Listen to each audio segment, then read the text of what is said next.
Isang tangang probinsyana lang siya, Celestina. She can't even speak proper English, let alone read a French contract. She's just a tool for my success, and she doesn't even know it. Ang boses ni Ignacio ay tila isang matalim na balisong na humiwa sa katahimikan ng pasilyo. Malamig, mapang-api at puno ng panunuya. Kasunod nito ang malanding halahak ni Celestina na tila musikang nagdiriwang sa isang nakakainggit na tagumpay. "You're so bad, Ignacio. Pero sa bagay, she really looks like a maid in that dress. Pagkakuha natin ng 18% shares niya, itatapon mo na ba siya back to the province?" Sa labas ng pinto, nakatayo si Wanda. Ang kanyang mga kamay ay nanginginig habang hawak ang isang mabigat na tray ng porselana. Sa ibabaw nito ay ang usok ng mainit na bulalo, ang paboritong putahe ni Ignacio na 3 oras niyang matiyagang niluto, hinihimay ang bawat hibla ng karne para lamang lumambot ito sa panlasa ng asawa. Ang bawat patak ng pawis niya sa mainit na kusina ay inalay niya bilang tanda ng kanyang wagas na pagmamahal sa pag-asang sa pamamagitan ng pag-aalaga ay mapupunan niya ang pagkukulang ng kanyang abang pinagmulan. Ngunit sa bawat salitang lumalabas sa bibig ng lalaking pinag-alayan niya ng kanyang buhay, ang tray na hawak niya ay tila nagiging kasing bigat ng isang bundok. Ang bawat hibla ng kanyang pagkatao ay dahan-dahang nadudurog parang porselana, ang unti-unting nagkakalamat. Ngunit pinipilit pa ring huwag mabasag. Naramdaman ni Wanda ang panunuyo ng kanyang lalamunan. Ang kanyang mga talukap ay uminit, nagbabadyang magpalabas na mga butil ng pait.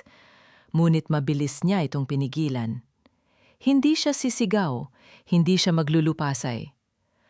Ang sakit na nararamdaman niya ay hindi isang pagsabog, kundi isang tahimik na pagguho ng kanyang mundo sa loob ng kanyang sariling dibdib.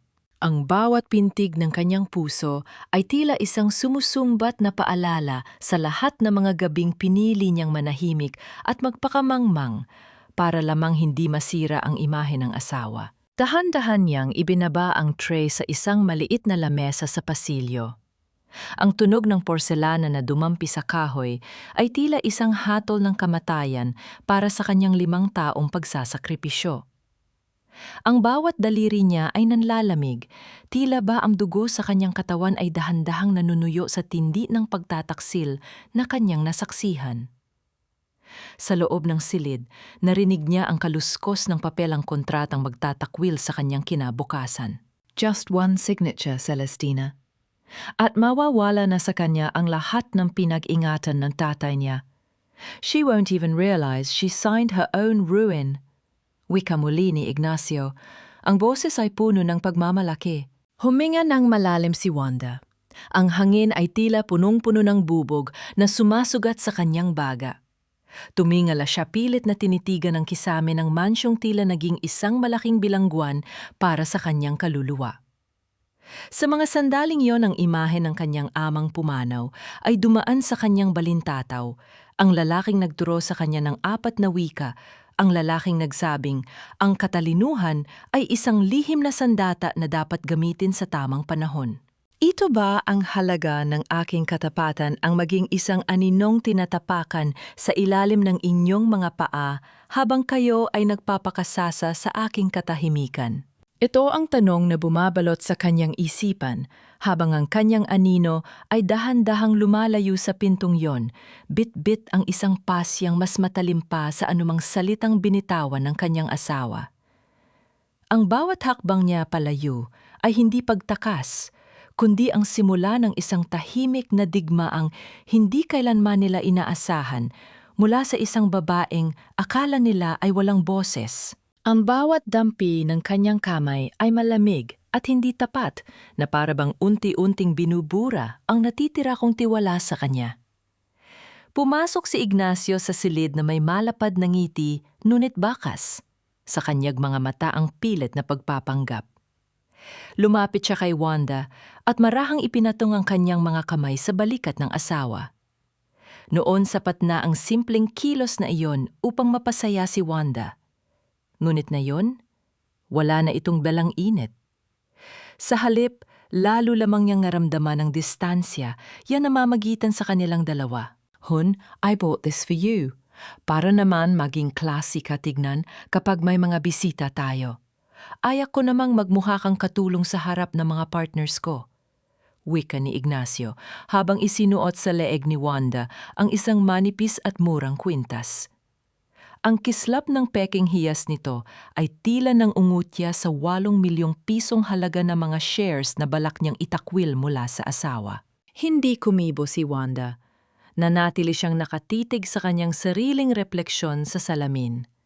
Nakita niya ang isang babaeng tila walang kibo, isang babaeng mukhang madaling paikutin sa mga daliri ng isang sakim na asawa.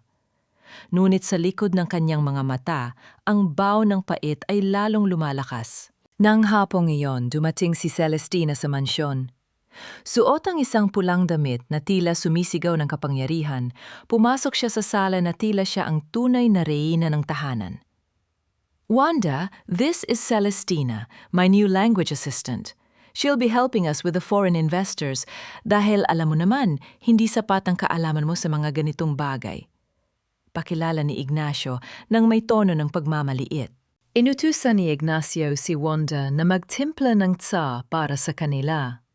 Habang dahan-dahang inilalagay ni Wanda ang mga tasa sa ibabaw ng lamesa, narinig niya ang mahinang pag-uusap ng dalawa sa wikang Pranses, sa pag-aakalang hindi niya ito nauunawaan.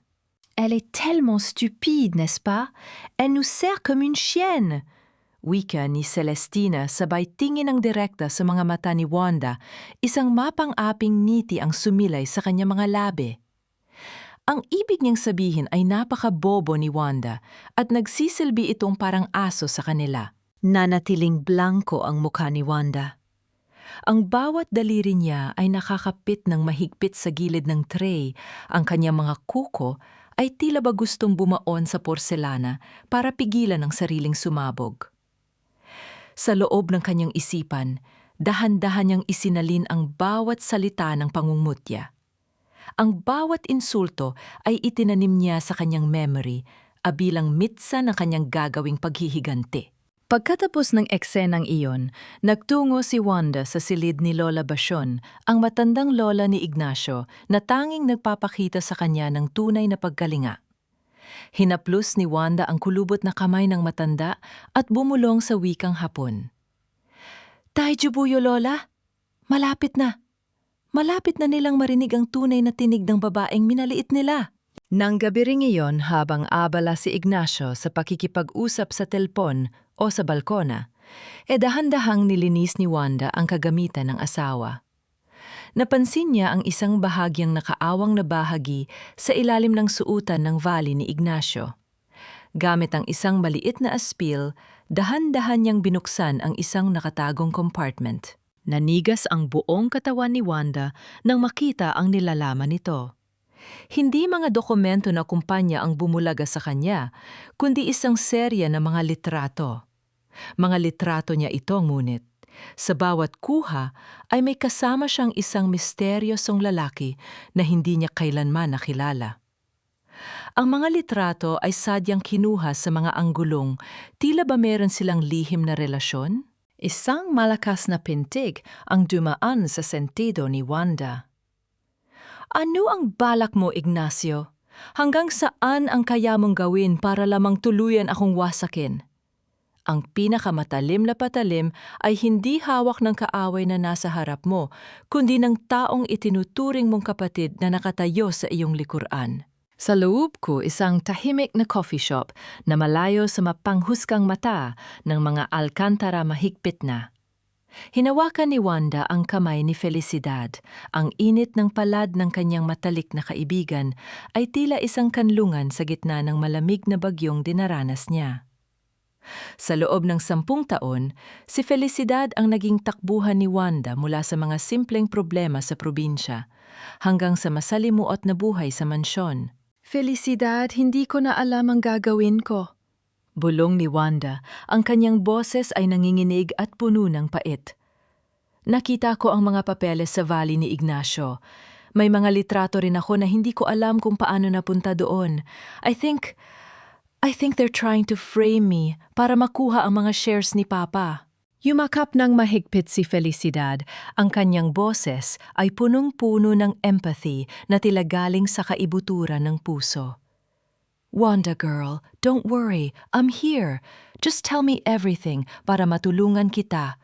Huwag kang matakot, we will fight them together. Alam mo namang parang kapatid na ang turing ko sa iyo, di ba? Hindi napansin ni Wanda ang dahan-dahang paggalaw ng daliri ni Felicidad sa ilalim ng lamesa. Ang tunog ng pagpindot sa screen ng cellphone ay tila isang hudyat ng kamatayan para sa kanilang pagkakaibigan. Ang bawat salita ng pag-amin ni Wanda, ang bawat detalye ng kanyang mga natuklasan, ay dahan-dahang itinatala ng digital recorder, isang lason na unti-unting lalaganap sa kanyang buhay. Nang makabalik si Wanda sa mansyon, sinalubong siya ng isang nakabibanging sigaw. Nakatayo sa gitna ng sala si Doña Perpetua, ang kanyang biyenan, na tila isang reyna ng kadiliman. Hawak nito ang isang mamahaling florera na may bahagyang lamat. Wanda, you useless girl! Tignan mo ang ginawa mo sa paborito kong vase! Bulyaw ng matanda. Ang kanyang boses ay matinis, puno ng pagkamuhi na tila ba ang Baiko Wanda ang pinakamalaking kasalanan sa mundo. Pero Mama, hindi ko po nahawakan yan kanina. Mahinang depensa ni Wanda, ang kanyang mga mata ay nagsisimula ng mangilid ang luha. Huwag mo akong sagutin, isang hamak na probinsyana ka lang na pumasok sa pamilyang ito nang walang dala, kundi ang iyong kahirapan. Humakbang palapit ang matanda ang amoy ng kanyang mama. Haling pabango ay tila sumasakal kay Wanda. Lumuhod ka, at humingi ng tawad sa akin habang pinupunasan mo ang bawat alikabok sa paanan ko? Naramdaman ni Wanda ang panlalamig ng kanyang mga tuhod. Ang bawat hibla ng kanyang dignidad ay tila hinihila palayo sa kanya. Sa gitna ng sala sa harap ng mga katulong na nakatingin ng may halong awa at pangungutya dahan-dahang bumagsak ang katawan ni Wanda sa sahig. Ang lamig ng marmol ay tila nanunuot sa kanyang kaluluwa. Habang dahan-dahang pinupunasan ng kanyang panyo ang sapatos ng matanda, naramdaman niya ang isang matinding hapdi sa kanyang dibdib, hindi dahil sa hirap kundi dahil sa put na dahan-dahang naglalagablab. Matnanakaw ka, Wanda. Isang hamak na ahas na nagmamarunong sa loob ng pamamahay ko. Ang boses ni Ignacio ay tila isang malakas na kulog na yumanig sa buong boardroom ng kumpanya. Malamig at puno ng pagkamuhi ang kanyang mga mata habang nakatitig sa kanyang asawa. Sa mga sandaling iyon, hawak ni Wanda ang isang maliit na kwadro ng larawan ng kanyang ama. Ang tanging bagay na nagbibigay sa kanya ng lakas sa gitna ng kaguluhan. Akala niya ay sapat na ang kanyang katapatan upang protektahan ang kanyang danggal, ngunit hindi niya inakalang ang sariling katuwang sa buhay ang maghuhukay ng kanyang libingan. Ilang minuto lang ang nakalipas, pumasok si Felicidad sa silid na may dalang mga dokumento at isang recorder. Ang bawat salitang binitiwan ng kanyang matalik na kaibigan ay parang mga patalim na dahan-dahang bumaon sa kanyang likuran. Ipinamukha ni Felicidad sa lahat na si Wanda ang nagbebenta ng mga blueprint ng kumpanya sa kanilang mga kalaban, gamit ang mga recordings na sadyang pinagtagpi-tagpi upang mabaligtad ang katotohanan. Hindi totoo yan. Si Felicidad siya ang... Hindi na natapos ni Wanda ang kanyang sasabihin. Isang matunog na sampal ang dumapo sa pisngi ni Wanda. Ang tunog ng palad na humampas sa kanyang balat ay tila isang pagsabog ng katahimikan sa loob ng silid. Naramdaman ni Wanda ang biglang pag-init ng kanyang muka, kasunod ng isang matinding hapdi na tila ba ayaw ng maghilom. Ang kanyang ulo ay tumagilid at ang ilang hibla ng kanyang buhok ay tumabing sa kanyang mga mata na ngayon ay puno na ng luhang hindi na niya kayang pigilan. Ngunit higit sa sakit ng pisingin, ang mas malupit na hapdi ay ang makitang nakatayo si Felicidad sa likuran ni Ignacio, may mapait na nangiti sa mga labi habang dahan-dahang iniiling ang ulo. Huwag mong madungis-dungisan ang pangalan ni Felicidad. At huwag na huwag mo akong tatawaging Hon, dahil mula ngayon, isa ka na lang basurang itatapon ko sa bodega. Madiing wika ni Ignacio. Ang bawat salita niya ay parang mga pako na itinatama sa kaluluwa ni Wanda. Lumapit si Doña Perpetua at marahas na hinablot ang kwadro ng larawan mula sa mga kamay ni Wanda. Ang tunog ng pagkabasag ng salamin sa sahig ay tila ang tunog ng pagkawasak ng huling pag-asa ni Wanda. Wala kang lugar sa marang, yang bahay na ito, Wanda. Ang mga katulad mong galing sa putik ay dapat manatili sa madidilim na sulok. Naramdaman ni Wanda ang dahan-dahang pagguho ng kanyang mundo habang kinakaladkad siya ng mga security guard patungo sa likurang bahagi ng mansyon. Inihagi siya sa loob ng isang maliit at maduming bodega na punong-puno ng mga lumang gamit at alikabok.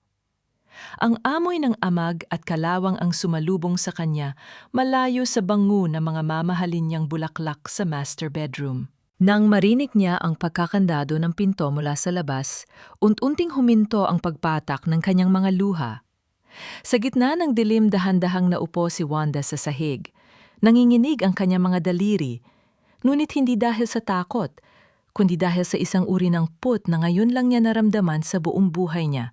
Dahan-dahan niyang inabot ang isang lumang maleta na nakatago sa ilalim ng isang tumpok ng mga sako. May kinuha siyang isang manipis at makabagong laptop mula sa isang lihim na compartment na gawa sa matibay na tela. Ang liwanag ng screen ay tumama sa kanyang mukha, nagpapakita ng isang anyo na malayo sa babaeng kakasampalang. Ang bawat titik na itinitipan niya sa keyboard ay tila isang panunumpa ng paghihigante. System access granted. Ang mga salitang lumitaw sa monitor ay tila isang himig ng tagumpay sa gitna ng kanyang pagkatalo. Ang bay ng Wanda na akala nila ay mangmang at walang boses. Ang mga salitang lumitaw sa monitor ay tila isang himig ng tagumpay sa gitna ng kanyang pagkatalo. Ang bay ng Wanda na akala nila ay mangmang at walang boses ay dahan-dahang naglalaho. At ang tunay na Wanda, ang babaeng may apat na wika at matalas na talino, ay nagsisimula ng gumising mula sa kanyang mahabang pagkakahimbing. Ang pagturing niyo sa akin na parang basura ang magiging pinakamaling hakbang niyo dahil sa ilalim ng bawat dumi ay may nakatagong matalas na bubog na handang humiwa sa inyong mga paa. Malamig ang sahig ng bodega, kasing lamig ng pakikitungo ng pamilyang itinuring ni Wanda na kanya. Ang bawat butil ng alikabok na lumilipad sa gitna ng manipis na liwanag mula sa siwang ng pinto ay tila mga saksi sa kanyang pagtitiis. Ngunit sa likod ng bawat hikbi na sadyang ipinaririnig niya sa mga dumadaang katulong ang kanyang mga daliri, ay mabilis na sumasayaw sa keyboard ng laptop. Sa loob ng madilim na silid na ito, ang Wanda na akala nila ay wasak na ay unti-unti nang naghahabi ng isang malaking sapot.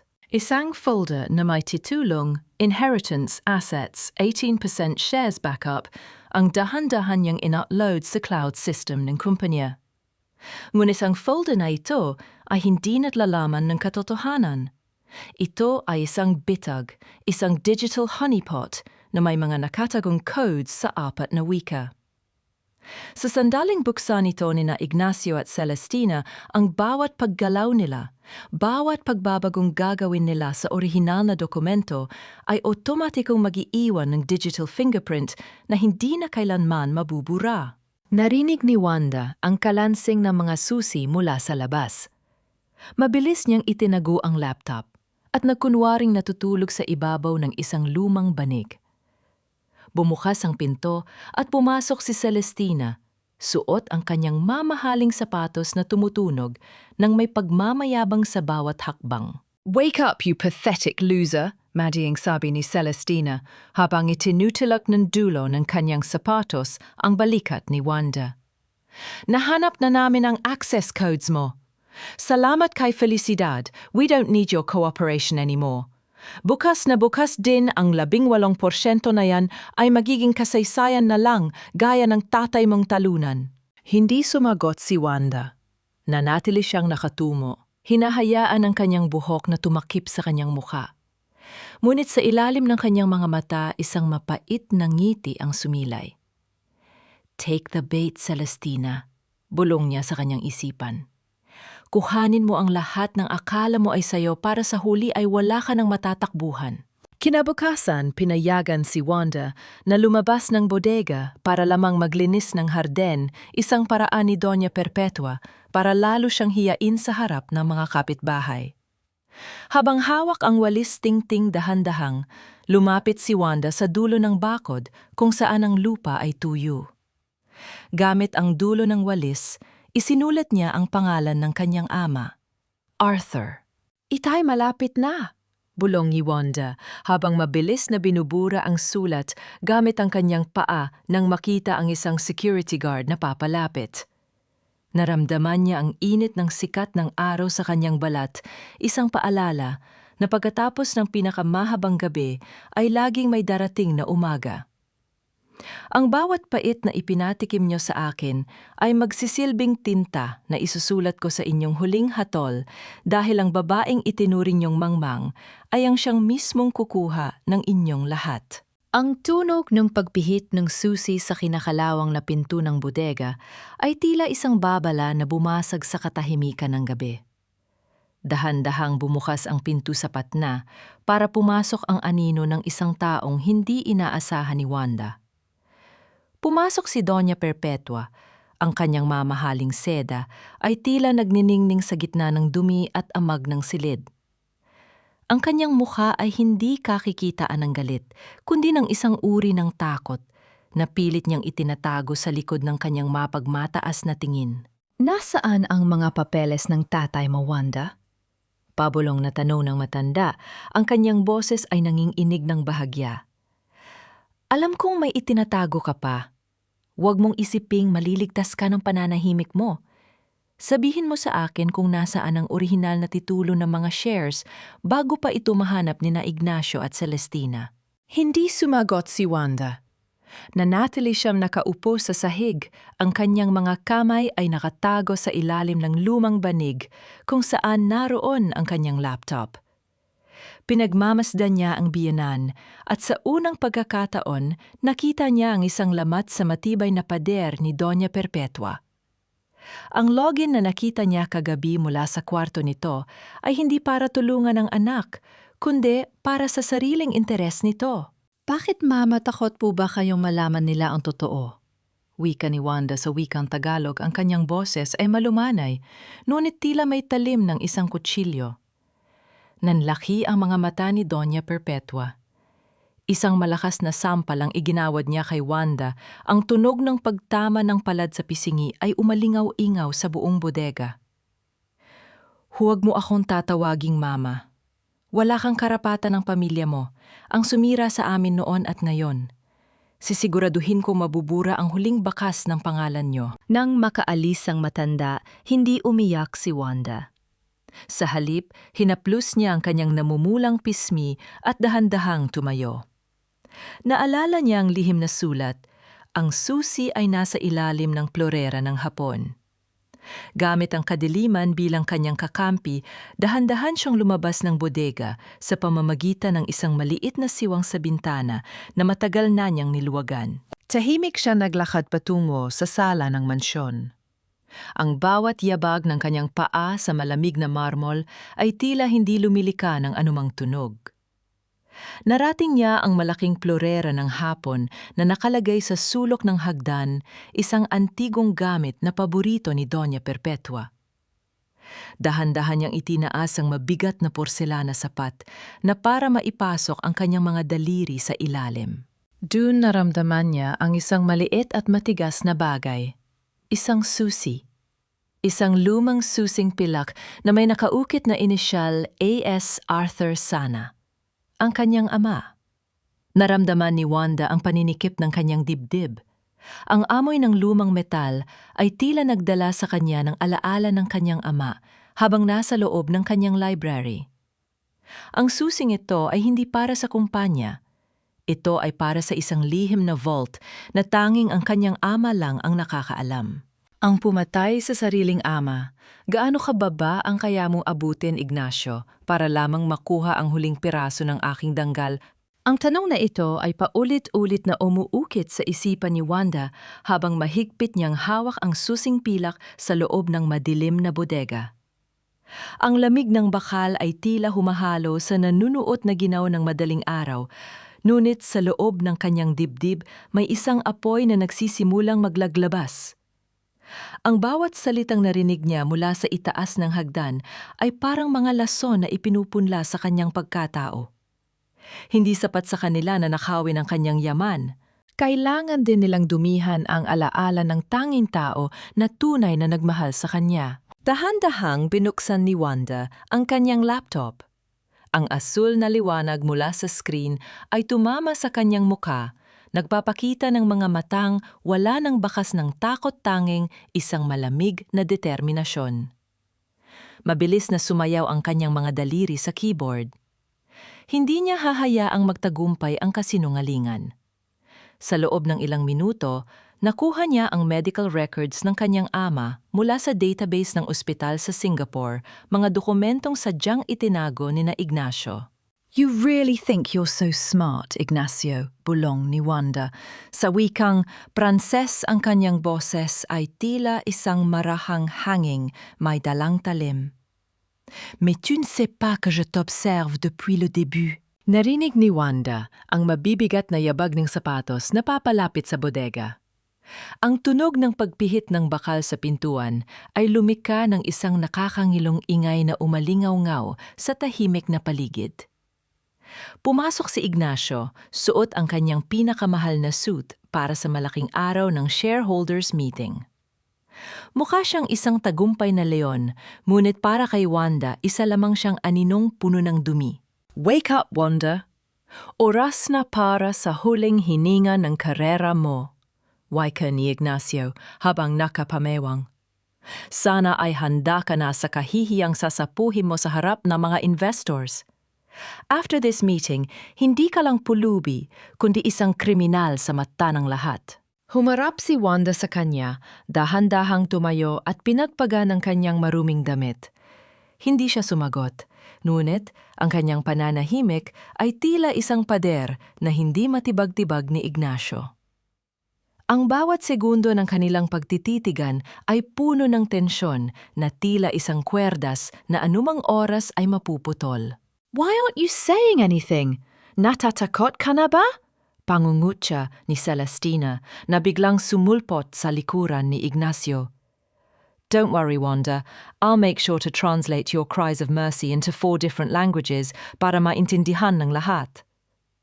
Isang mapait na ngiti ang sumilay sa mga labi ni Wanda.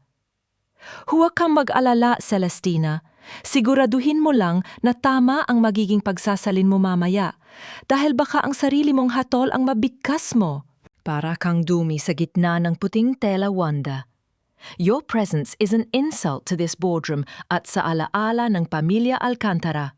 Ang mga salitang ito mula kay Doña Perpetua ay tila mga palaso na bumaon sa katahimikan ng malawak na silid.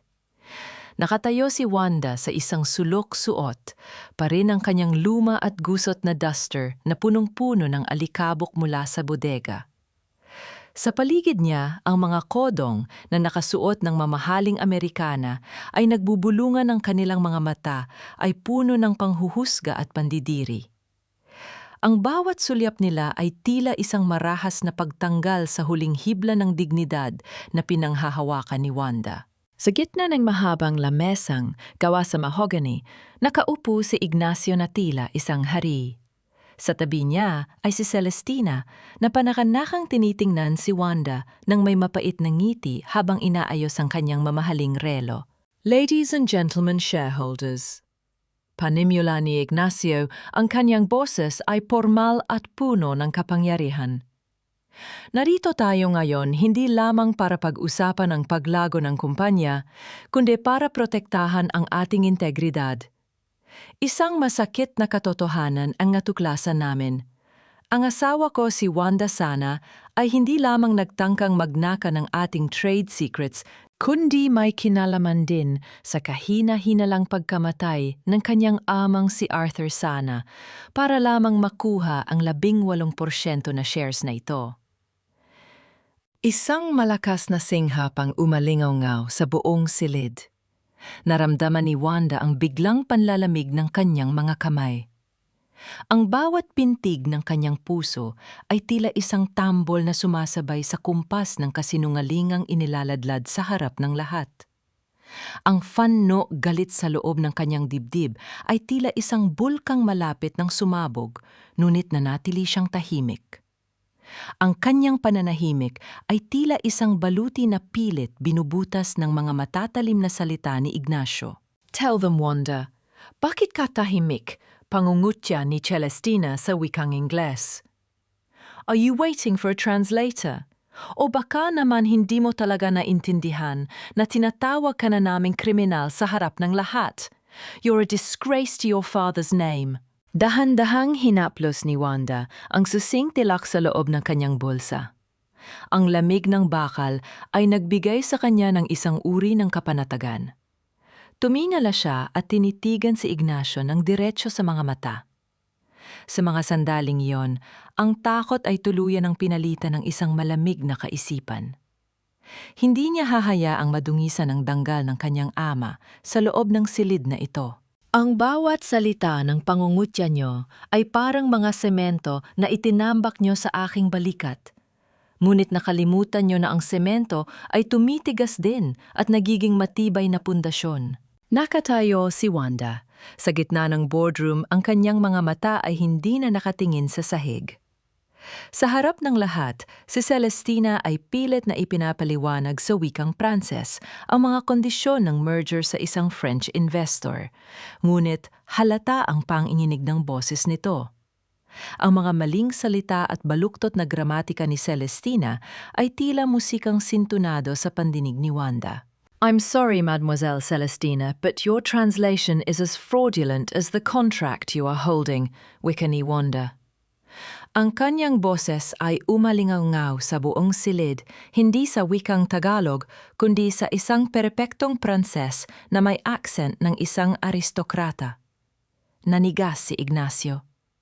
Ang baso ng tubig na hawak ni Doña Perpetua ay dahan-dahang ngiying sa kanyang kamay. Ang bawat patak na bumabagsak sa kanyang mamahaling seda ay hindi niya napansin dahil sa gulat. "Wanda, paano ka natutong magsalita ng..." Nauutal na tanong ni Ignacio. Ang kanyang muka ay biglang namutla na tila isang bangkay. Hindi siya sinagot ni Wanda. Sa halip, humarap siya sa Japanese investor sa kanyang kaliwa. "Kono kaya kuwagizo des?" Ang kontratang ito ay peke madiing, sabi ni Wanda sa wikang Hapon. "The 18% shares of my father were never intended for liquidation. It was a trust fund for the underprivileged women of our province." Nagpatuloy si Wanda sa pagsasalita sa wikang Ingles nang may awtoridad na tila isang batikang diplomat.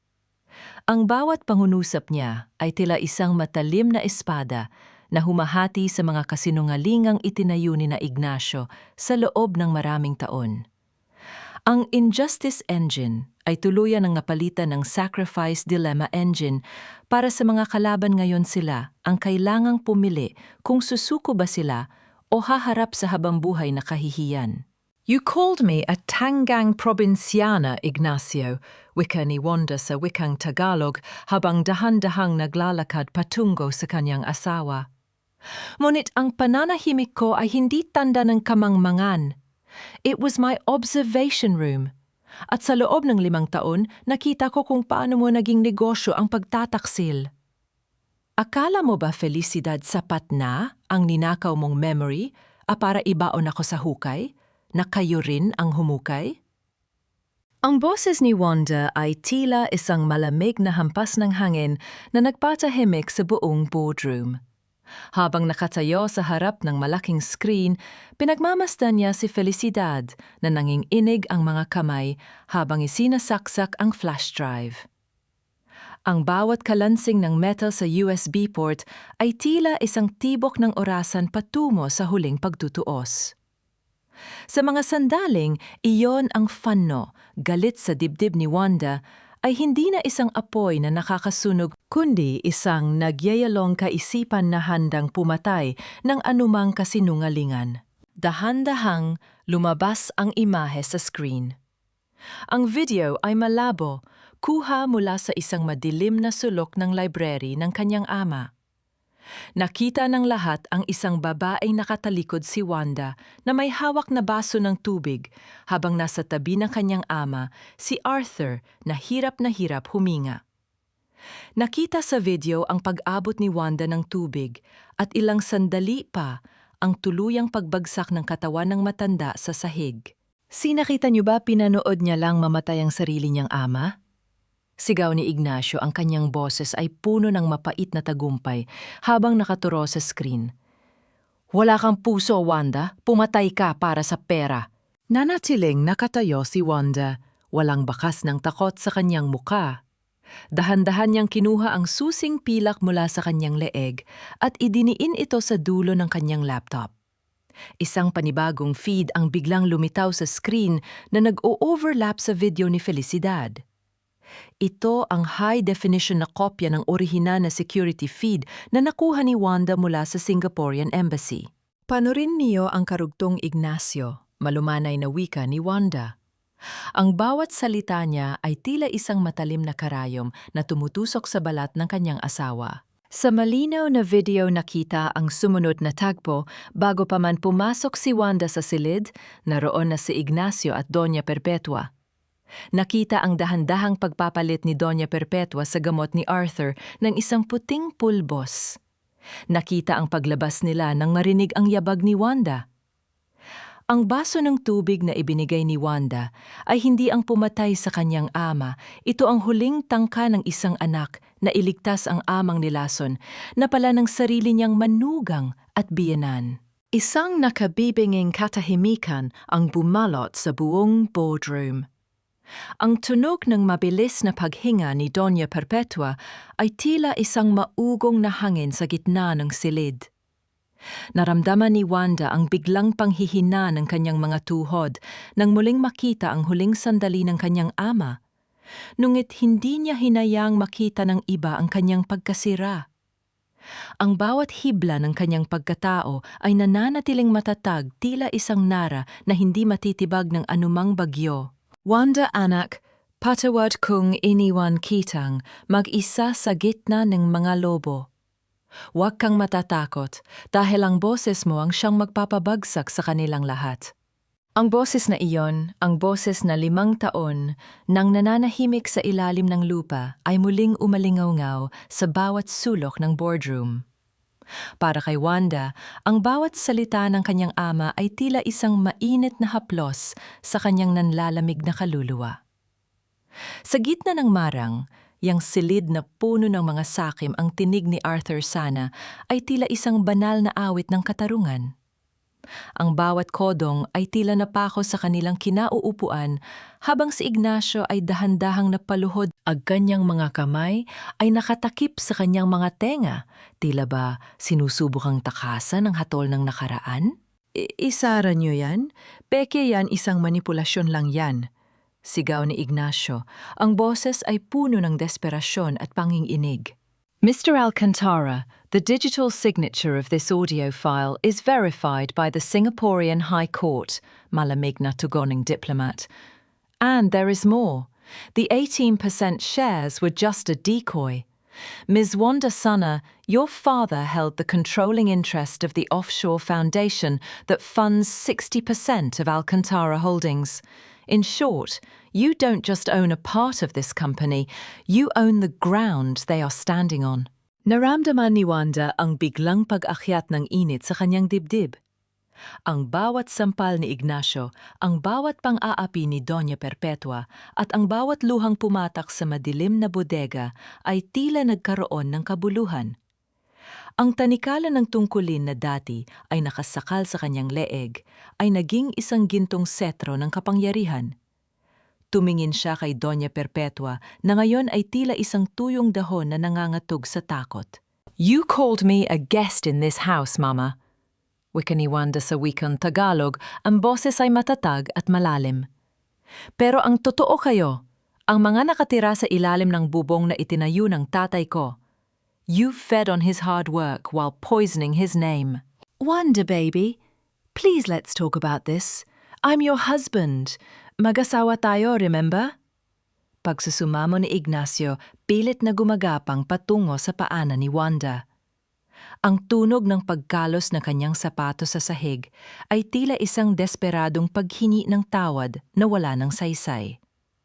Ang dugo ay maaaring magdikta ng iyong pangalan, nuit ang pag-ibig at sakripisyo ang siyang tunay na bumubuo sa iyong kaluluwa.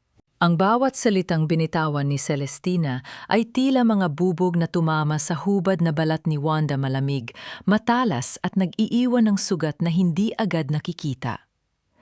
Sa loob ng boardroom na naging saksi sa kanyang tagumpay, biglang tumigil ang pag-ikot ng mundo para kay Wanda.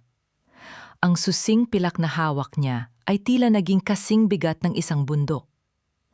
Tumingin siya kay Felicidad, ang babaeng itinuring niyang kapatid, na ngayon ay nakatayo sa isang sulok na may mapait at punong-puno ng pagkainggit na mga mata. Wanda, do you really think Arthur Sano would love someone as plain as you? If you were really his blood, pang-ungutya ni Felicidad, ang kanyang boses ay puno ng pait.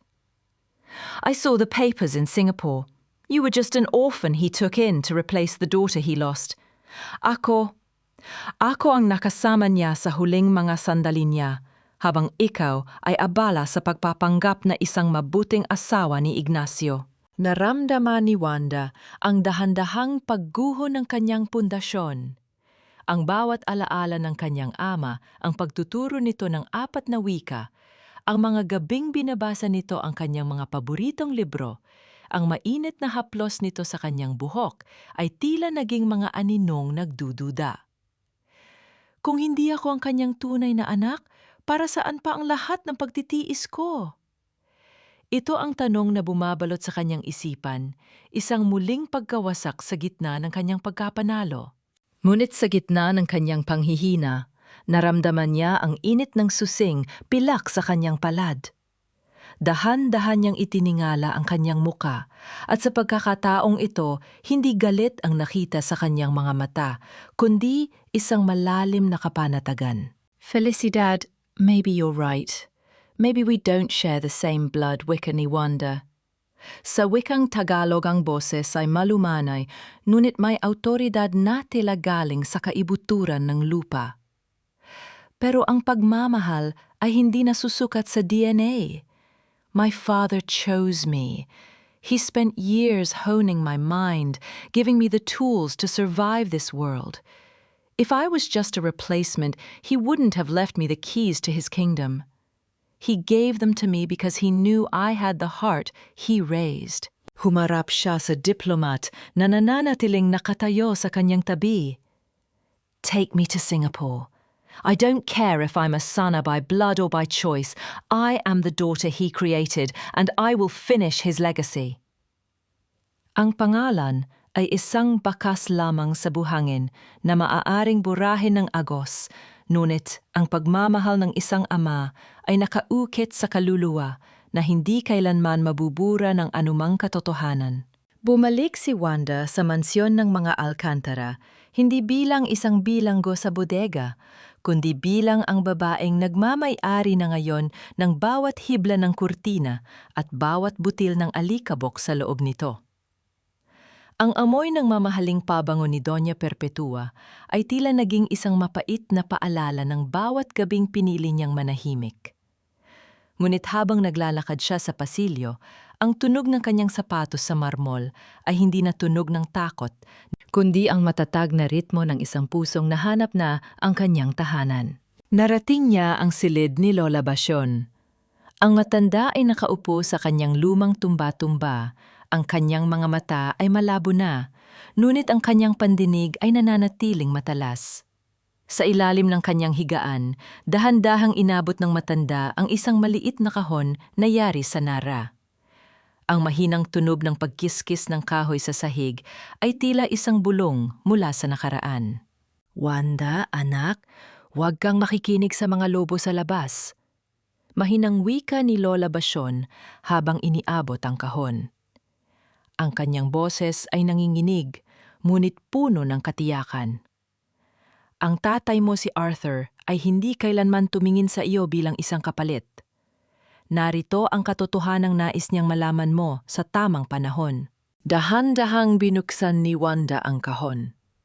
Ang bawat daliri niya ay nanginginig habang hinahawakan ng isang lumang liham na may sulat kamay ng kanyang ama.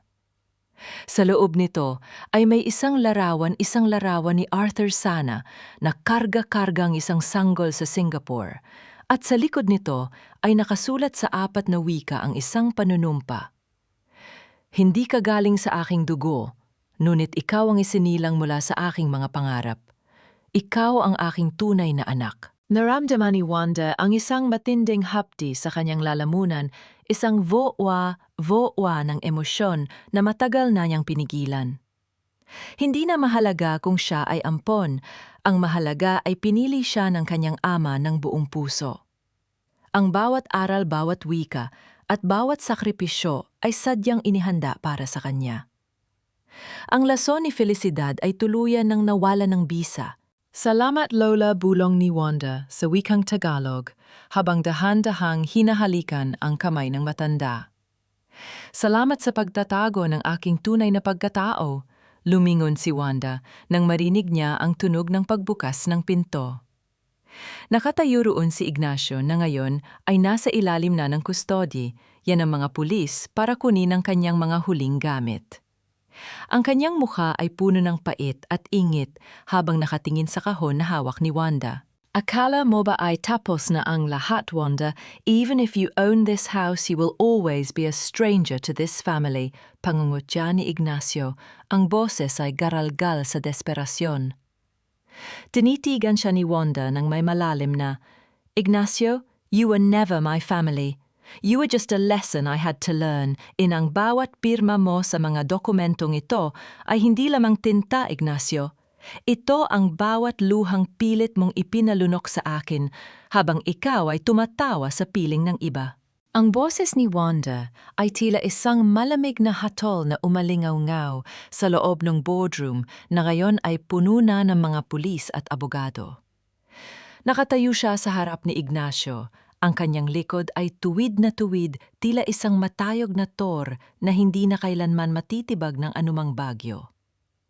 Sa kanyang harap, ang asawang dati ay puno ng yabang, ngayon ay tila isang basang sisiw na nanginginig habang hawak ang pluma. Ang bawat patak ng pawis ni Ignacio na pumapatak sa mesa ay tila tunog ng pagguho ng kanyang sariling imperyo. Wanda, please, I am your husband. Isang pagkakamali lang ang lahat ng ito. I was manipulated by Celestina and Felicidad. Pagsusumamo ni Ignacio ang boses ay garalgal sa desperasyon. Subalit ang bawat salitang lumalabas sa kanyang bibig ay tila mga aninong lumilipad lamang sa hangin, walang saysay at walang bigat para kay Wanda. Lumingon si Wanda. Kay Celestina na ngayon ay pilit na itinatago ang kanyang mukha mula sa mga kamera ng media sa labas. Ang mamahaling damit ng babae ay tila naging isang maruming basahan sa paningin ng lahat. At doon sa isang sulok nakita niya si Felicidad, ang kaibigang nagbenta ng kanyang kaluluwa para sa pera. Ang bawat hikbi ni Felicidad ay tila isang musikang sintunado para kay Wanda. Naramdaman niya ang isang matinding tokam para sa sarili niya. Hindi dahil sa siya ay talo, kundi dahil sa dami ng oras na sinayang niya sa mga taong ito. Ang pagkakamali mo, Ignacio, ay hindi ang pagpili sa kanila. Malumanay na wika ni Wanda sa wikang Tagalog habang dahan-dahang kinukuha ang mga papeles na pirmado na. Ang pagkakamali mo ay ang pag-aakalang ang aking pananahimik ay isang kahinaan. You thought you broke me in that bodega, but you only gave me the silence I needed to build your prison. Tinala na ng mga autoridad si Ignacio, Celestina at Felicidad. Ang tunog ng mga posas na nagkakabit-kabit ay tila isang huling tuldok sa isang mahabang kabanata ng pagdurusa. Pinanood ni Wanda ang bawat hakbang nila palabas ng gusali. Sa bawat yabag ng sapatos sa sahig, nararamdaman ni Wanda ang dahan-dahang paggaan ng kanyang pakiramdam. Ang bawat pait na itinanim nila sa kanyang puso ay unti-unti nang nililinis ng agos ng katarungan. Pagkatapos ng lahat, nagtungo si Wanda sa kanyang lumang opisina. Hinawakan niya ang susing pilak sa kanyang leeg. Ang bawat gamit sa loob ng silid na ito ay tila bumubulong ng mga alaala ng kanyang ama. Hindi siya tumigil sa pagkapanalo sa kumpanya. Kinuha niya ang kanyang cellphone at tinawagan ang kanyang legal team. Simulan niyo na ang pagproseso ng mga papeles para sa Sana Language Academy. I want the foundation to be ready by next month. At attorney, make sure the divorce papers are served to Ignacio's cell by tomorrow morning. The language of betrayal. At nayon tapos na ang klase. Ang katahimikan ay hindi palaging tanda ng kahinaan. Madalas ito ang pinakamalakas na sigaw ng isang pusong naghahanda para sa kanyang muling pagsilang. Nakatayo si Wanda sa tapat ng isang malawak na bintana sa Singapore. Pinagmamasdan ang naglalakihang mga gusali na tila abot langs. Ang malamig na hangin mula sa aircon ng opisina ay tila yumayakap sa kanyang balat, isang malaking pagkakaiba sa mainit at maduming bodega na naging tahanan niya sa loob ng ilang linggo. Hawak niya ang huling dokumento mula sa vault ng kanyang ama. Hindi ito tungkol sa pera, kundi isang koleksyon ng mga liham ng pasasalamat mula sa mga taong tinulungan ni Arthur Sana sa lihim na paraan. Dito niya napagtanto na ang kanyang ama ay hindi lamang isang negosyante, kundi isang tagapagtanggol ng mga walang boses. Ang pagbisita niya sa Singapore ay hindi lamang para sa kayamanan, kundi para sa paghilom. Sa bawat kalsada na nilalakaran niya, nararamdaman niya ang presensya ng kanyang ama na tila bumubulong sa 4 na wika, nagpapaalala sa kanya na ang tunay na kapangyarihan ay nasa kakayahang umunawa at magpatawad sa sarili. Ang bay ng Wanda na akala ng lahat ay mangmang ay tuluyan, nang pinalitan ng isang babaeng puno ng kumpiyansa, ang bawat salita ay may timbang at ang bawat titig ay may lalim. Pagbalik niya sa Pilipinas, ang Casa Alcantara ay wala na. Sa halip, isang bago at maliwanag na gusali ang nakatayo sa lupang pag-aari na ngayon ng kanyang foundation. Ang Sana Language Academy ay pormal nang nagbukas ng kanyang mga pintuan. Hindi ito para sa mga mayayaman, kundi para sa mga kababaihang tulad niya, mga inang minaliit, mga asawang pinyatahimik, at mga batang babaeng pangarap ay makita ang mundo sa labas ng kanilang maliit na nayon. Sa araw ng inaugurasyon, nakasuot si Wanda ng isang simpleng puting Amerikana. Wala siyang suot na mamahaling hiyas, tanging ang susing pilak lamang ng kanyang ama ang nagniningning sa kanyang leeg. Habang nakatayo siya sa podium, hinarap niya ang mga unang mag-aaral. Wala roon si Ignacio Celestina o Felicidad. Ang mga anino ng kataksilan ay dahan-dahan nang nilalamon ng liwanag ng kanyang bagong simula. Ang wikang ituturo ko sa inyo ay hindi lamang Ingles, Pranses o Hapon, wika ni Wanda sa kanyang talumpati. Ang kanyang boses ay matatag at puno ng pag-asa. Ituturo ko sa inyo ang wika ng kalayaan. Ang wika kung saan wala nang sinumang makakapagsabi sa inyo na kayo ay kulang dahil ang inyong boses ay sapat na upang baguhin ang inyong kapalaran. Isang taon nang mabilis na lumipas tila isang banayad, na agos ng tubig na dahan-dahang tinangay ang bawat bakas ng pait at alikabok mula sa madilim na nakaraan. Ang Sana Language Academy ay hindi na lamang isang pangarap na nakasulat sa mga lihim na papel ni Arthur Sana. Ito ay naging isang buhay na tahanan kung saan ang bawat sulok ay puno ng tinig ng pag-asa. Wala na ang nakabibinging katahimikan ng bodega at wala na ang mga mapanirang bulong sa pasilyo ng mansyon ng mga Alcantara. Nakatayo si Wanda sa gitna ng malawak na hardin ng akademya at pinagmamasdan ang paglubog ng araw na nagbibigay ng kulay ginto sa buong paligid. Hawak niya ang isang tasa ng tsaa at sa kanyang kandungan ay nakapatong ang isang makapal na diksyonaryo na may maraming marka ang diksyonaryong kasama niya sa bawat gabi ng kanyang pagtitiis. Ang kislap ng susing pilak sa kanyang leeg ay tila nakikipaglaro sa huling sinag ng araw, isang paalala na ang katarungan ay hindi kailangang isigaw para marinig. Kailangan lang itong panindigan. Sa malayo naririnig niya ang tawanan ng mga kababaihan na kakatapos lang ng kanilang huling klase sa wikang Pranses. Ang tunog ng kanilang mga yabag sa semento ay tila isang musikang nagdiriwang sa kanilang bagong nahanap na kalayaan. Lumapit sa kanya si Lola Basyon, dahan-dahang naglalakad habang inaalalayan ng isang batang scholar. "Wanda, anak, tignan mo ang ginawa mo." Bulong ng matanda, ang kanyang mga mata ay nagniningning sa ligaya. Ang bawat salitang itinuturo mo ay nagiging pakpak para sa kanila. Mumiti si Wanda at hinaplos ang kamay ni Lola Basyon. "Hindi po ako ang gumawa nito, Lola. Sila mismo ang bumuo ng kanilang sariling tinig. Pinuksan ko lang ang pinto." Sa kanyang pag-iisa ng gabing iyon, kinuha ni Wanda ang isang huling sobre na dumating mula sa Singapore. Sa loob nito ay ang pormal na kumpirmasyon ng kanyang ganap na pagmamay-ari sa lahat ng pundasyon ng kanyang ama. Wala na si Ignacio, wala na si Celestina, at wala na si Felicidad sa kanyang buhay. Sila ay naging mga anino na lamang ng isang maling panahong, hindi na muling babalik. Sa bawat gabi na lumilipas, ang bay ng Wanda na akala ng lahat ay mahina, ay tuluyan ng naging isang funghuang na muling nabuhay mula sa abo.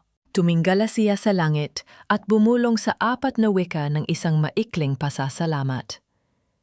"Itay, natupad ko na ang hiling mo. Ang aking pananahimik ay naging sandata at ang aking kaalaman ay naging kanlungan." Ang huling tunog na narinig sa buong akademya ay ang mahinang pagsasara ng malaking pintuang, kahoy, isang tunog na hindi na nagpapahiwatig ng pagkakulong, kundi ng isang payapang pagtatapos sa isang mahaba at masakit na paglalakbay. Ang wika ng pagtataksil ay tuluyan ng nabaon sa limot, at ang natira na lamang ay ang wika ng tunay at wagas na paglaya.